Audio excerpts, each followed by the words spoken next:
Hello. Welcome back to this Python session. And last time I discussed about data structure elements, mainly list tuples, non-primitive data structure elements, and please subscribe to this Embedkari channel for videos related to embedded and this Python. And we also discuss about positive, negative indexing and slicing operator. And we observe that list represented by this kind of format, square bracket, and similar to array kind of thing, and C array, and this tuples by uh, normal this parenthesis and this element 1 2, and tuple can be unpacked to different variables also. For example, if you have defined a tuple this my tuple, let's say equal to 1 2 3, and then you can unpack it into different variables, and you can use that values will be assigned to these corresponding variables. So today I'm going to discuss about additional data structure techniques, and this discussion mainly will be on focused on the Python only, and dictionary and sat, and understanding of difference between all data structure techniques, non-primitive one, and this will also cover different installation options and overview of this Python word, based on this AnaConda. So Python dictionary is basically unordered key value pairs, and this is different from lists, and similar to real word dictionary. Real word dictionary used to have one word and corresponding meaning, so it means there is a key and there is a value of that. So key is that suppose word and value is the corresponding meaning, and maybe uh, another thing, maybe value can be any data type, and key must be immutable, means that key should not be mutable. So tuple can be a key but not list, because list is mutable and can be modified. And dictionary format is, now we have utilized the curly bracket and key value pair, key 1 value 1 as key 1 corresponding to value 1, and comma key 2 corresponding to value 2. So if you see in the data structure, that so that Python interpreter can understand based on that particular token. So we have used different kind of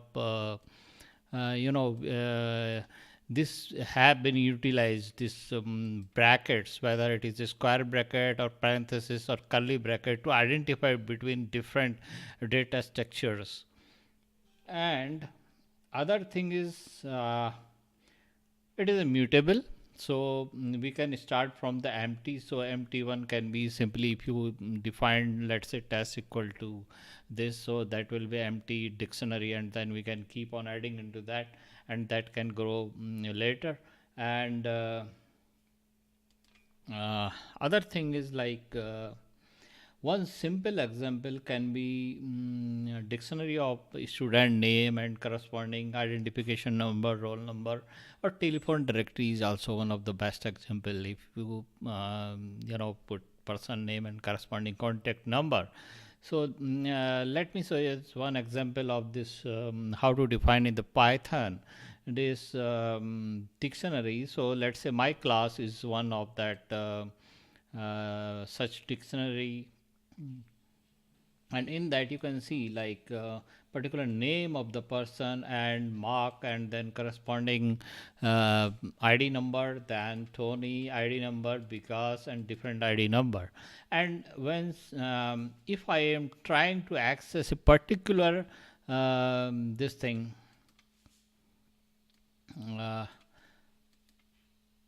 particular person, so it is like particular key, so I can still use this my square bracket, but we will see that this is not a sequential, but still we can use make of this square bracket to access different elements. Here we can see some error because you can see this because here is not, because the string must be in a quote. Okay, it is not in a quote, so that's why you have to put the quotation marks. And second case again, we will tried it. Second case again the problem is there. What can be the problem now in second case? Second case is like, let me try to increase a bit. And second case, you can say case sensitive. So first case, that quote was the problem. We provided single quotation and acceptable as a string in this our Python. Then we found again the problem. Then the second time is the case sensitive key is there. So finally we provided the exact what we have defined here. It provided the corresponding value. Now operations on dictionary. So adding new element, you can simply add new element. Right now you can see in the dictionary there is no person like mentioned name here Suresh. Then we have provided this value. You have to put the key here and the value here. So now if I see the my class, then you can see that has been added.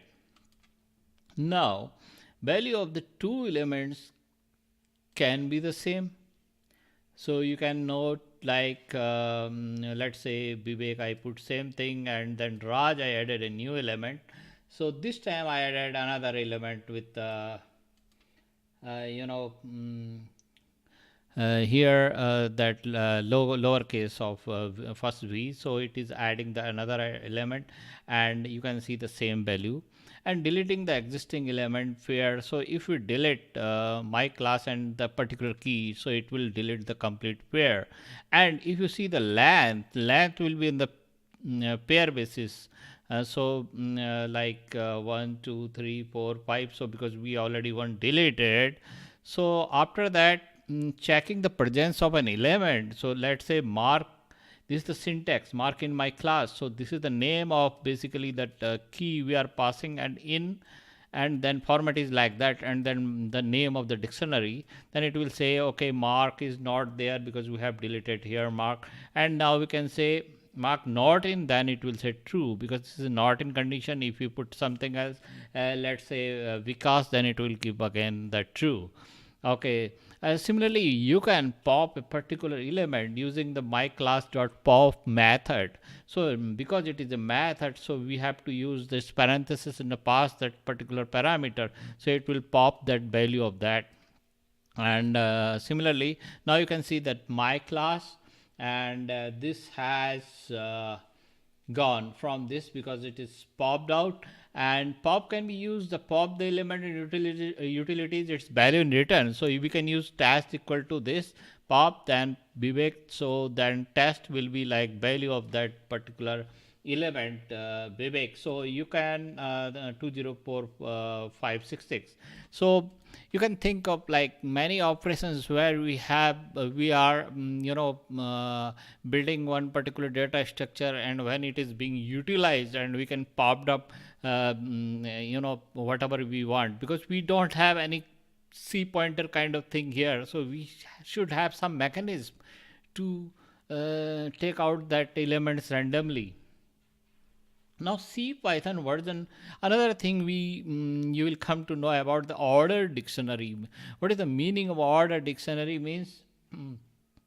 Okay, that order dictionary keep track of this insertion order of items and their use when creating that iterator, means when you are using that iterating that particular structure. So Python 3.6 onwards, all dictionaries by default are ordered. So another thing like order dictionary. And one thing I would like to discuss about the pop item here. So pop item, after this C Python version 3.3 onwards, whenever you do a pop item, it will use the last in first out. So basically this one last in, so it will come first. You can see here the Raj is coming first out of this pop out the complete pair right now. From that, then the second one, and the last third one. So do you remember it is something like stack operations? Okay, in the last you can see pop items, so nothing is there. So this is one of the operations, important operations. So other method with the dictionary built-in function, you have all, any, len, compare, sorted. So let's look at sorted, how it looks like. So my series is this, one random series is there, and if I say my series, so it will display this particular series exactly like that, 7 and 6, and this is by default the ordered dictionary. If I say sorted by series, then 2, 3, and then 4 should come. You can make a note of this. So based on the key, it has sorted this particular dictionary. That way we can sort dictionary and utilize that.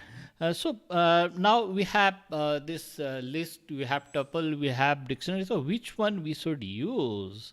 So lists are allocated in two blocks. So the fixed one with all the Python object information, and the variable one, because list can basically can be modified. On the other hand, tuple cannot be modified. So list basically is two kind of pointers. One will be the fixed one, and other will be the in front of that variable. So in that way, two pointers will be used, and tuples are stored in a single block of memory. So tuples are immutable. So it does not require extra space to store new objects also. So tuples can be, for example, predefined tables. You can think of months in a year. So fixed, whatever is fixed in the beginning will remain till end of the program.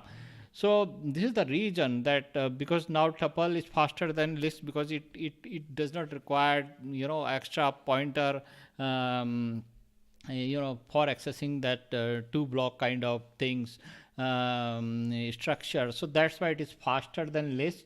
And indexing speed in tuple will be faster because of this last pointer follow up, but one will be able to recognize this only if there is a use data. For a small amount of data, you will be not able to recognize this difference. So there are some disadvantages of tuples because of the sorting and updating not possible with the tuples. And so list and tuples and strings are based on the sequence. String is basically primitive data type, and all these are based on the sequence. But dictionary is a map based compound structure. So one cannot index or slice a dictionary. And list tuples, we have seen that we can slice that particular part of that particular structure. So you can think of to remember this thing, a simple analogy in terms of sequence. You can think, let's say list, you can, let's say here an example I've given, row houses without any outside boundary. So it has the land, it can extend further, so it's immutable. And particular row house can be modified, and it is possible that one row house can be different type, not possible homogeneous if sometime. And so in case of list is collection of heterogeneous object also, and can be homogeneous also. Okay, but homogeneous is not mandatory in case of list. And second thing, let's so that's why the sequence number, you can see from the left side 1 2 3, based on the indexing you can access a particular row house here. And tuple you can consider as a building complex with boundary. It means that no further extension modification in that possible. So indexing can be done still with the apartment. Still there is a block wise 1 2 3, and other unit number wise indexing can be done. But that it will be immutable, cannot be exchanged. And third, dictionary can be considered as a city where you have, building name. If you are going to survey, so you need particular building name, that will be key, and the house number, that will be the data. Then only you can access particular house. So this is, you can think of it's like a house. Now city. So that's why, that just to remember between all these three, and in the dictionary, that key can be immutable. Key has to be immutable, and means that tuple can be part of the dictionary, but not that dictionary key, not that uh, this thing, mutable one list. But data can be anything. So that is one thing.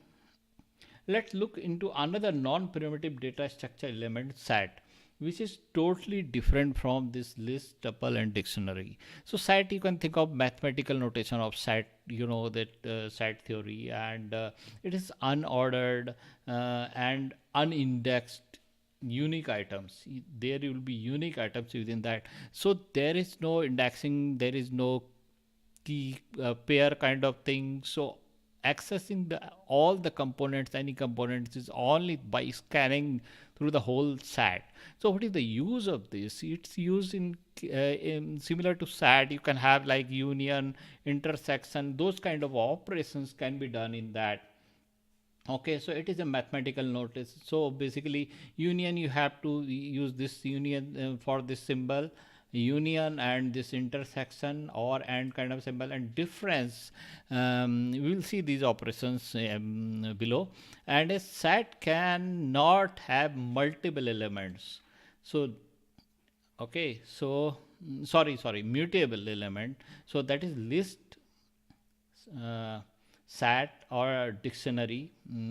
SAT cannot have mutable element, and empty set can be created using this SAT, because this, if you create using, because SAT is using curly bracket, this curly bracket. So that's why if you initialize like this, so this is basically empty dictionary. So you have to have use as method for that.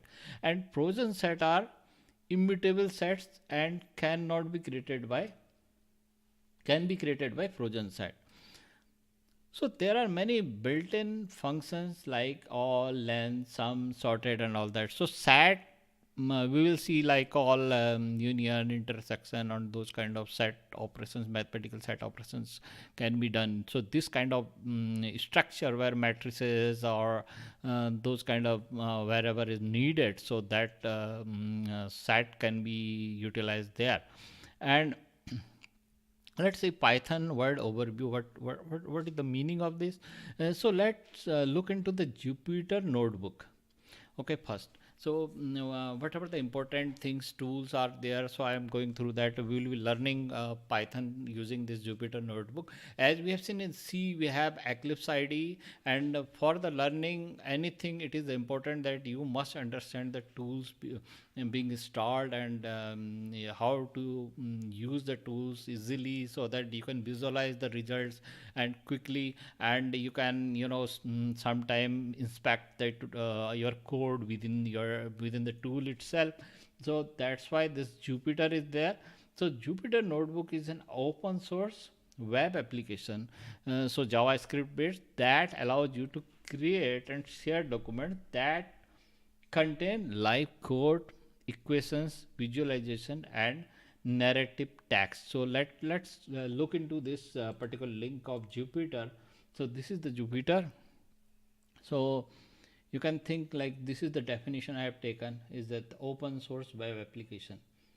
Okay, so whatever you create in that, immediately you can see the result, and you can see the Jupyter initially, that based on the name, it was for designed for Julia, Python, and R.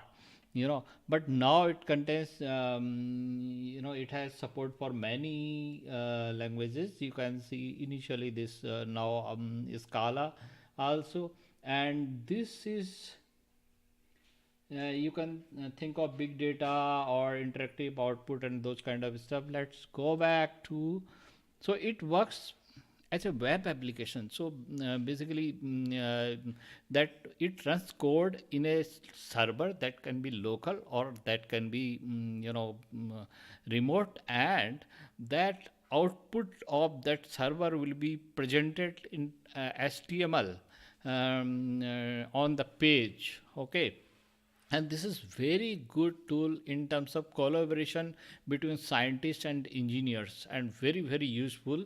And you can think of this as a lab notebook where you do experiments, you see your experiment and note your experiment and results, and also your comments, how it was done. So it is the replacement of ipython notebook, and code runs on the server. Okay, and you may consider as a lab notebook. That's I have.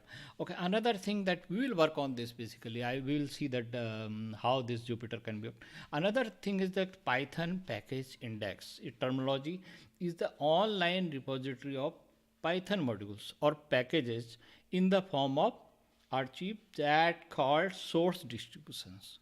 So this is PYPY, and we used to have pip is recursive acronym for pip, that is installs packages. So or pip installs Python. So it is used to install manage packages written in Python and will be installed by default with the Python. Okay, so the pip is part of Python, and it basically uh, written in Python. And you may check pip hyphen hyphen version and pip hyphen hyphen help in Windows command window. And Conda is the next thing that let's look into that Conda. Okay, Conda installation we will look into. So it is basically open source package dependency and environment management system.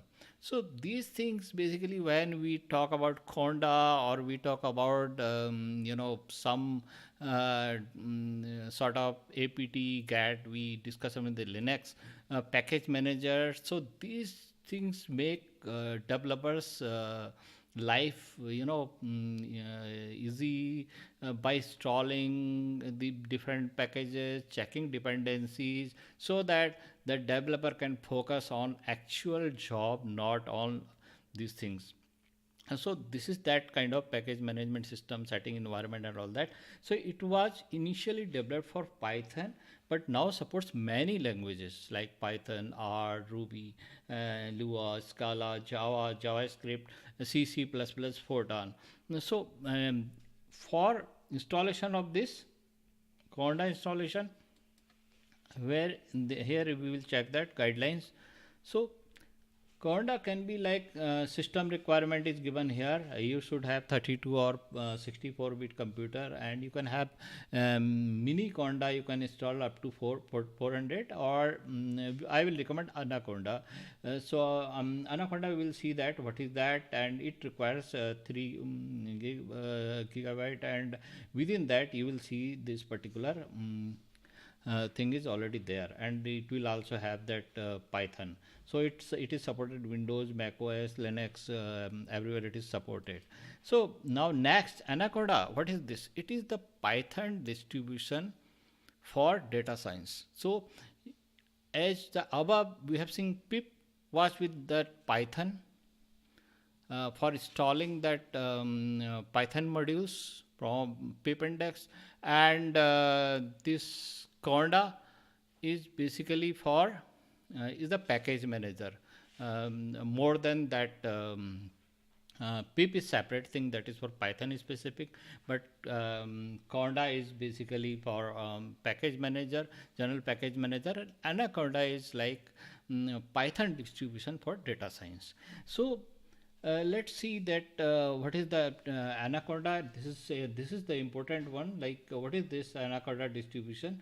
So Anaconda contains the Conda in the below. This is because this is the package manager, and on top of that you can see different packages, libraries, data science libraries. You can think data science ID related support, like R Studio, and you can see different scientific computation related libraries, NumPy, some this SCFI, pandas, and all those kind of things, and virtualization related thing, and machine learning, including the TensorFlow and all those kind of stuff.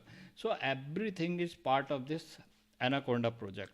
But Anaconda, so many packages are there. So if I will recommend this, otherwise you can install Miniconda also. So that's why if you install this Anaconda, by default you will get Conda, and that it will install the Python also. So I will go ahead with install the Conda. So this from Anaconda, Anaconda side. So 64-bit setup I am taking that, and after that the installer exe file. Once we start the setup, then you will see that screenshot. After that you have to select for all. It's up to you. I am selecting for all users within my system, and then folder, and after that I am basically adding in a system path, although it is not recommending, but I need this in a system path for easy access. And this is that way, like it will install that.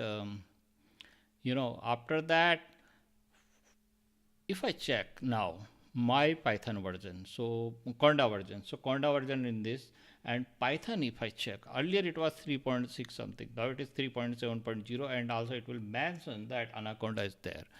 Okay, so after that I can simply start Jupyter Notebook.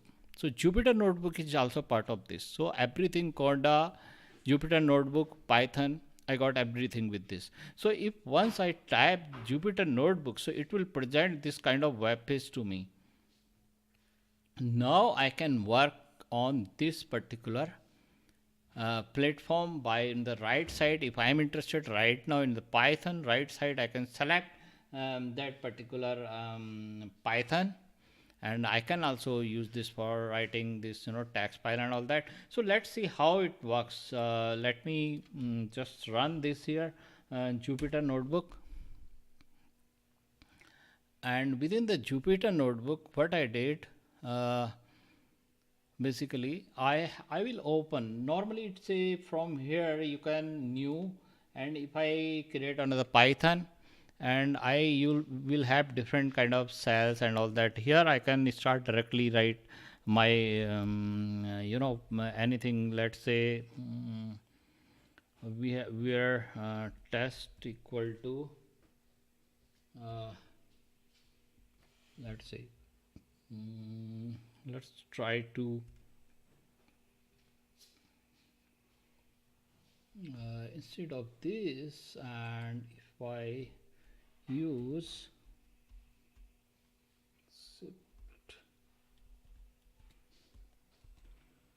1 3 4, and then let me set A B C equal to test. Okay, then I can use different cell also, or let me do here so print, suppose if I type A B C and I can run it. So you can see like A B C were assigned. If I write simply, let's say print A, so this has gone to different cell, and I run it, then A is this, and if I say print B, then it will be second one definitely. So if I run it, okay, so this way. So another thing is like it says this has provided one environment, what they call it kernel. So if I use this particular kernel, and if I restart and clear output, it will clear the complete output. Restart, restart. Okay, now I can go like this, step by step. Correct. Another thing, let me log out from this, leave, and still I am in this notebook. Let me try to open.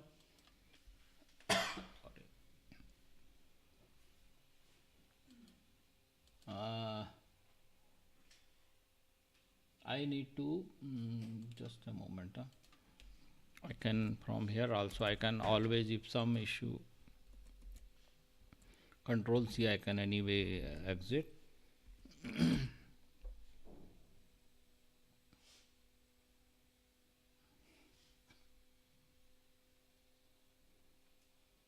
Demo. So here you can see test 1 is 1 2 3, test 2 is this one. I have defined this earlier. We have seen the example of tuple for in the last example we have seen basically unpacking of the tuple. I defined test जो है test this parenthesis 1 2 3 and then a variables. Okay, here I am doing this thing, curly braces. So then if I run it, so test 2 is this, run it. So these have been assigned, and now further test 3 is basically here also I can see some output is already there. So if we simply restart and clear output, that may help.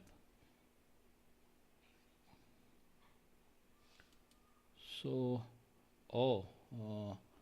I let me restart clear output, and okay,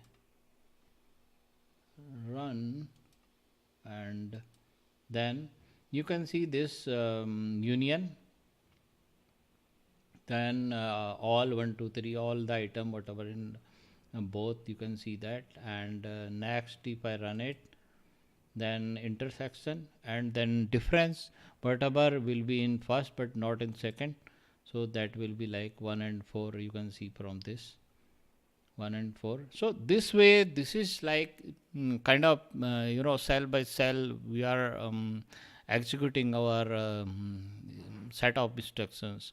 So that way this is very useful for uh, testing Python, and we will see further later in another session how other things we can try with this Jupyter notebook. Okay, so I am concluding today's session. So please subscribe if you have not done yet, and if you want to looking for this open source tools and technologies, please look into this open source discovery platform, this particular website, all open source packages and all that described. Okay, thanks.